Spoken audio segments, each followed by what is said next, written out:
4 pessoas foram lançadas para o espaço, sabendo que, se algo desse errado, não tinha como buscar elas de volta. Nenhum resgate, nenhuma saída de emergência, só o vazio lá fora e uma cápsula do tamanho de uma sala pequena para sobreviver por 10 dias. E o mais impressionante de tudo isso não é que eles foram, é que eles foram sabendo de tudo isso e foram do mesmo jeito. Eu preciso te contar como foi esse momento.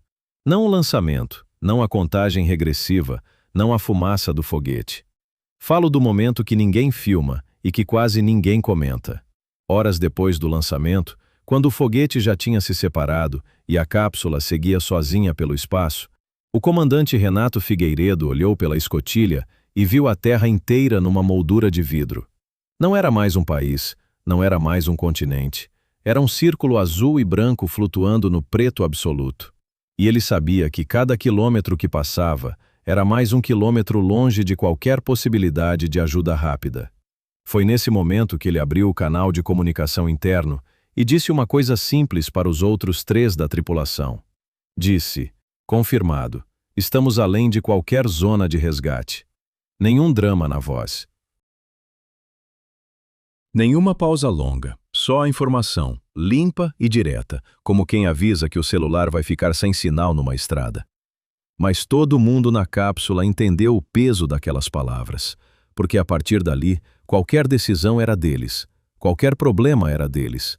O espaço não ia esperar a Terra dar uma resposta.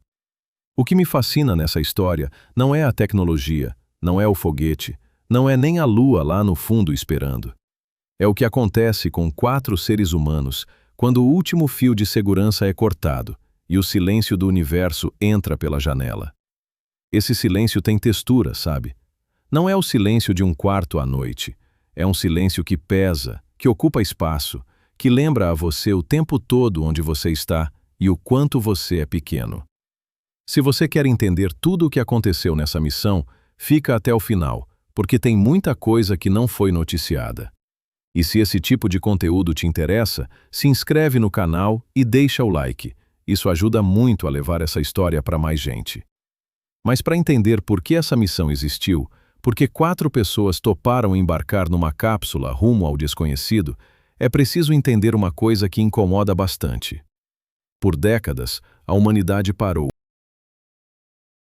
Não por falta de sonho, não por falta de tecnologia. A questão era outra. A questão era que ninguém sabia de verdade se o corpo humano aguenta. Não no papel, não na teoria, não nos cálculos. Na prática mesmo, com alguém dentro, respirando, dormindo, tomando decisão com o cérebro funcionando a 1000 por hora, num ambiente que não foi feito pra gente.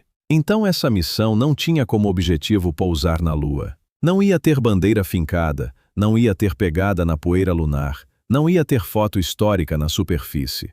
O objetivo era mais frio e mais honesto do que isso.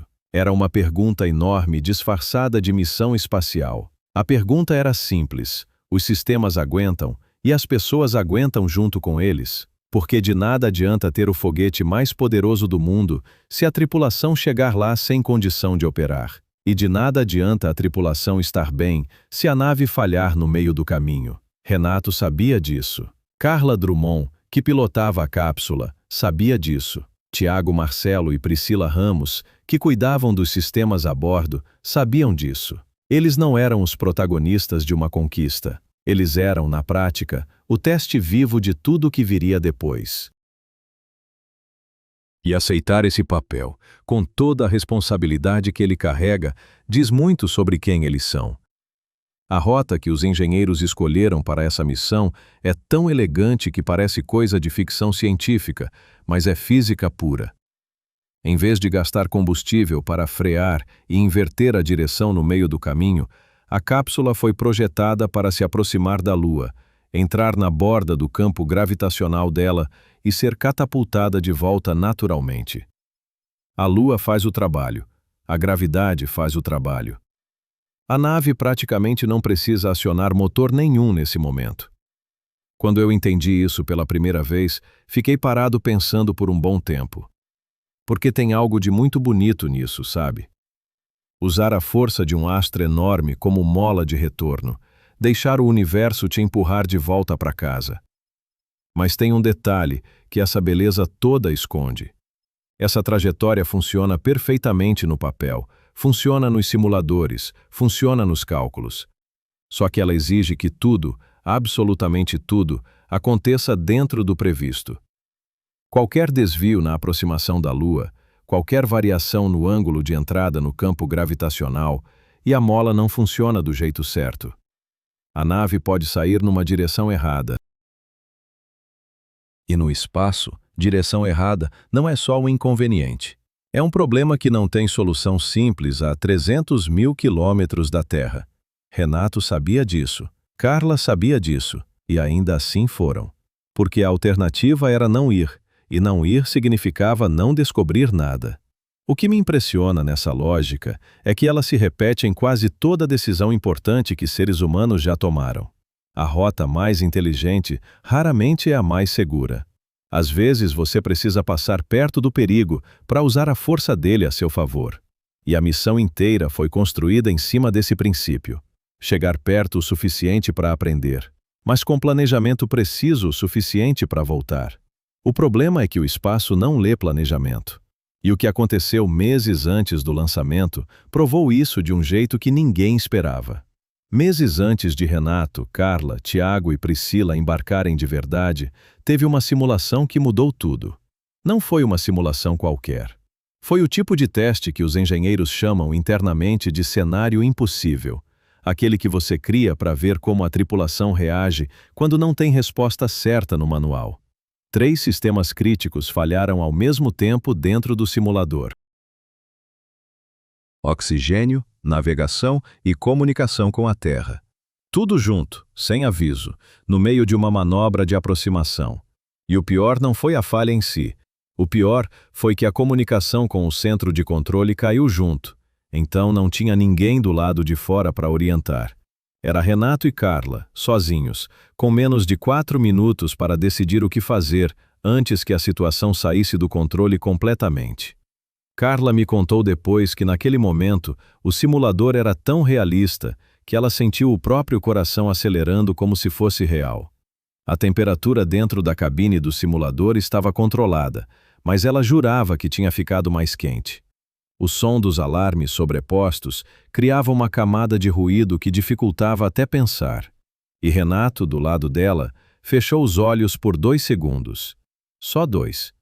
Depois abriu e começou a falar com uma calma que ela descreveu como quase assustadora. Ele não gritou. Não entrou em pânico. Começou a priorizar em voz alta, um problema de cada vez, como se estivesse lendo uma lista de compras. Eles resolveram.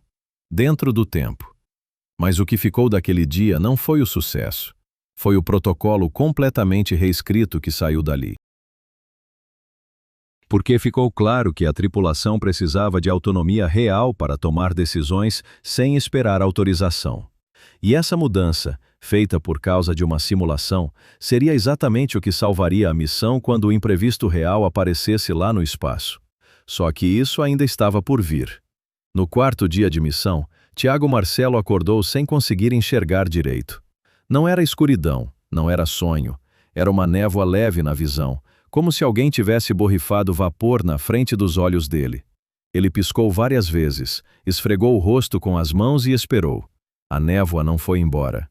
Ele ficou quieto por alguns minutos, sem falar nada para ninguém, olhando para o painel de instrumentos na sua frente e tentando processar o que estava acontecendo com o próprio corpo a 300 mil quilômetros de qualquer médico de verdade. O que estava acontecendo tem nome e explicação. Sem gravidade, o líquido do corpo humano não fica distribuído do jeito que a gente está acostumado na Terra. Ele sobe. Vai para o tórax, para o pescoço, para a cabeça. É como se você ficasse de cabeça para baixo o tempo todo. Só que o seu cérebro não registra isso porque não tem chão de referência.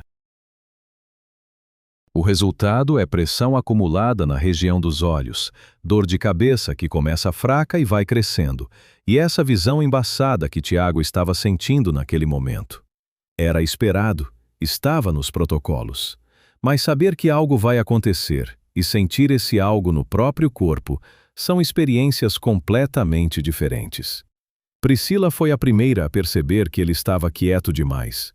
Ela se aproximou, olhou nos olhos dele e perguntou baixo, quase sussurrando, se ele estava bem.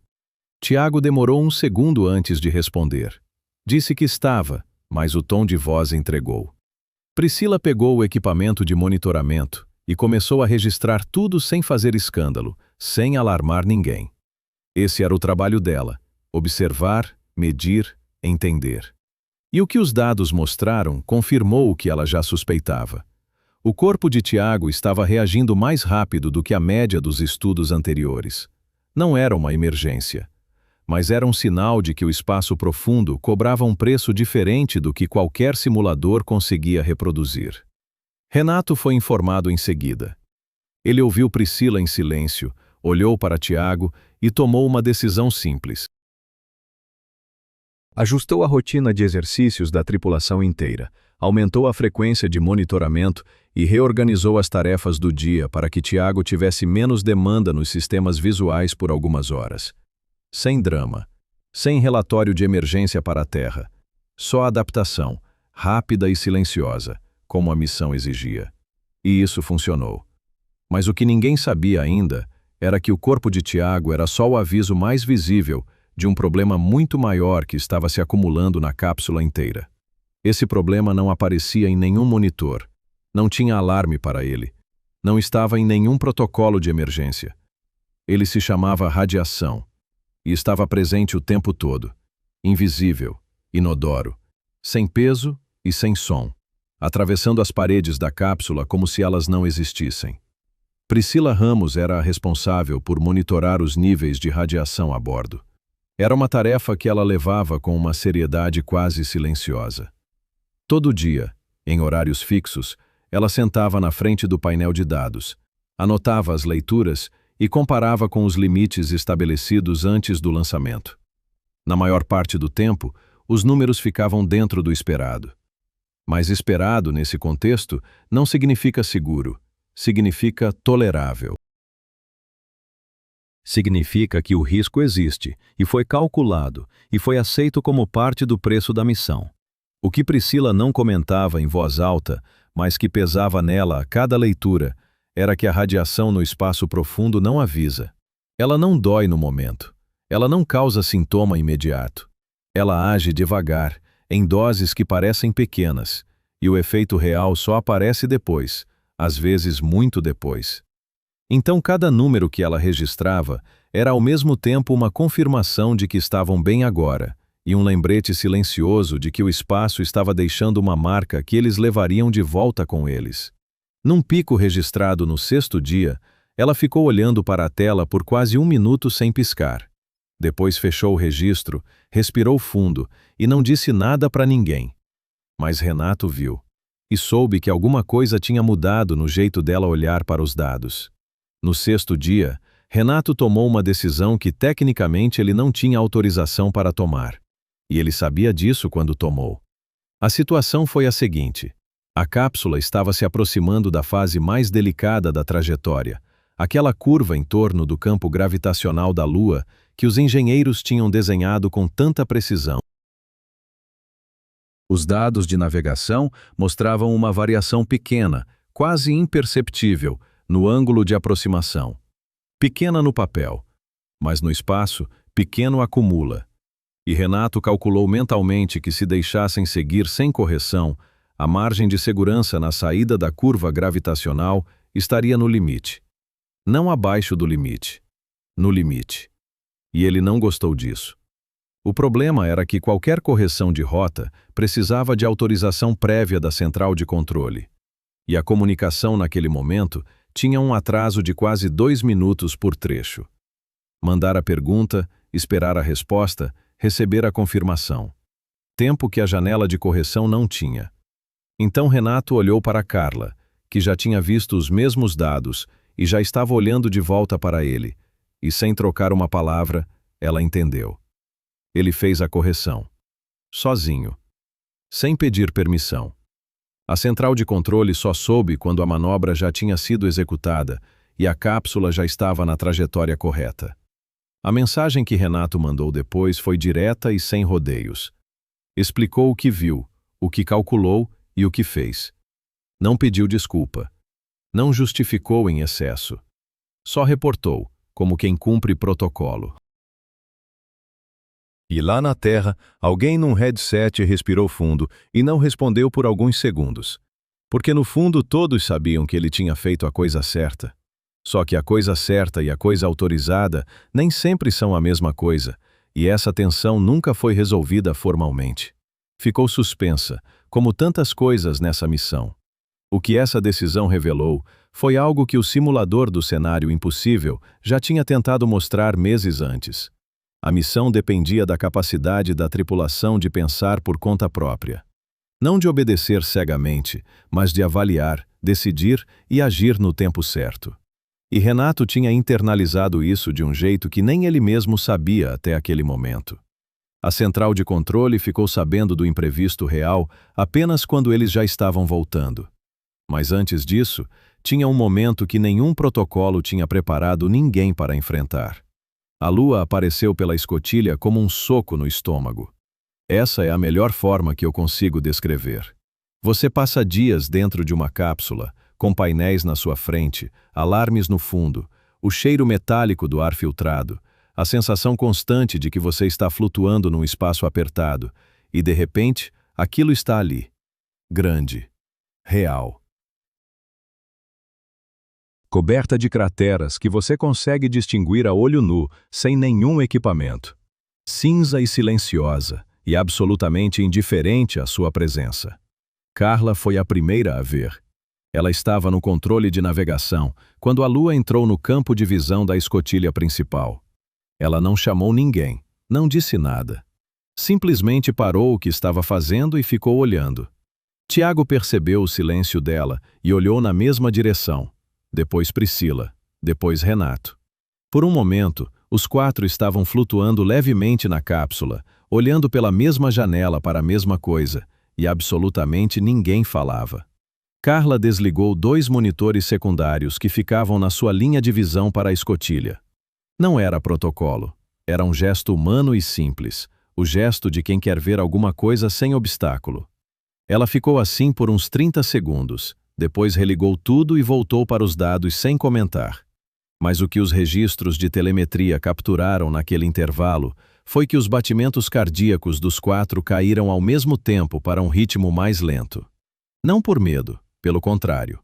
Era o corpo inteiro relaxando diante de algo grande demais para processar como ameaça.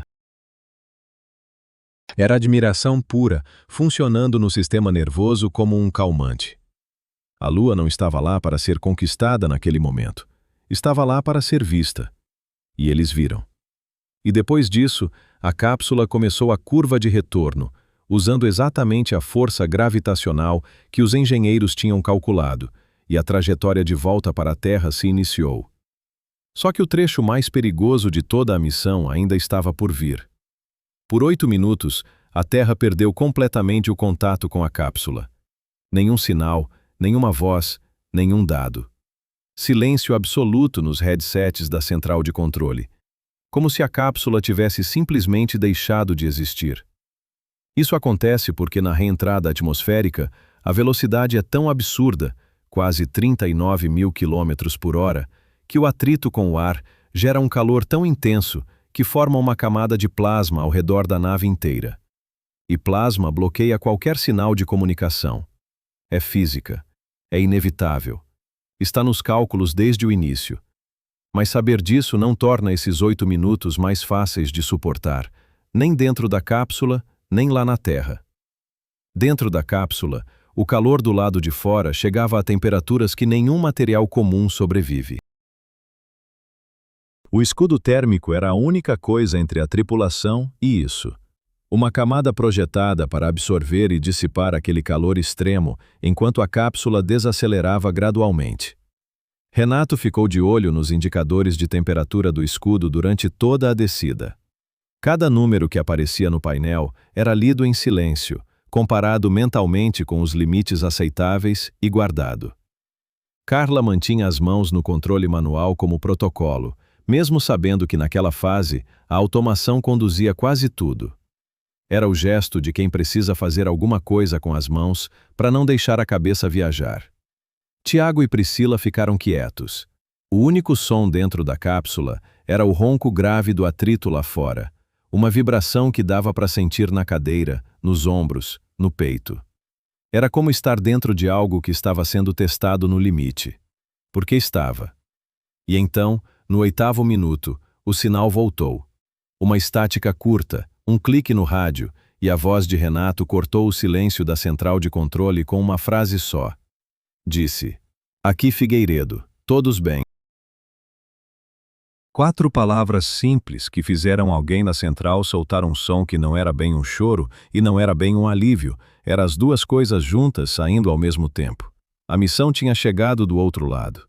O que veio depois do pouso foi quase mais difícil do que a missão em si. Não de um jeito dramático, de um jeito silencioso e lento que ninguém conta direito. Renato, Carla, Tiago e Priscila tinham passado 10 dias num ambiente onde cada músculo do corpo era usado de forma diferente, onde o sono nunca era completamente tranquilo, onde a gravidade não existia e o corpo tinha se adaptado a isso de um jeito que a Terra agora precisava desfazer. Quando a escotilha abriu e o ar de fora entrou pela primeira vez, Priscila disse que o cheiro era o mais estranho de tudo. Não o espaço, a terra. O ar com umidade, com sal, com aquele cheiro de mar e vento que você nunca percebe quando está aqui dentro todos os dias. Ela disse que chorou sem entender muito bem por quê, e que só depois entendeu que era o corpo reconhecendo que tinha voltado para casa. Os 4 saíram da cápsula com ajuda. As pernas não obedeciam direito. A gravidade, que antes era tão natural, agora pesava de um jeito quase agressivo. Tiago deu 2 passos e precisou parar. Não era fraqueza. Era o preço real de 10 dias sem peso. E mesmo assim, os dados que eles trouxeram de volta mudaram o planejamento das próximas missões.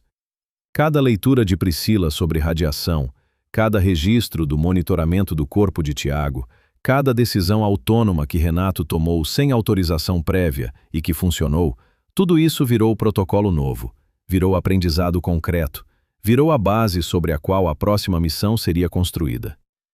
E é aqui que a história revela o que ela sempre foi de verdade. Não é uma história sobre chegar longe, é uma história sobre o que você traz de volta. Esses 4 não foram até a Lua para ganhar nada. Foram para aprender o que só se aprende indo. E voltaram diferentes, com o corpo marcado de formas que levam tempo para entender, com a certeza silenciosa de que o próximo passo agora era possível porque eles tinham pisado no primeiro. A pergunta que fica, e que eu quero que você pense de verdade antes de responder nos comentários, é essa. Se te dissessem que você pode ir mais longe do que qualquer pessoa já foi, mas sem garantia de volta e sem possibilidade de ajuda no caminho, você iria? Pensa nisso e me conta lá embaixo, porque as respostas que aparecem nessa pergunta dizem muito sobre cada um de nós. Se essa história te prendeu do começo ao fim, deixa o like e se inscreve no canal. Isso ajuda muito a levar esse tipo de conteúdo para mais gente que merece ouvir histórias assim.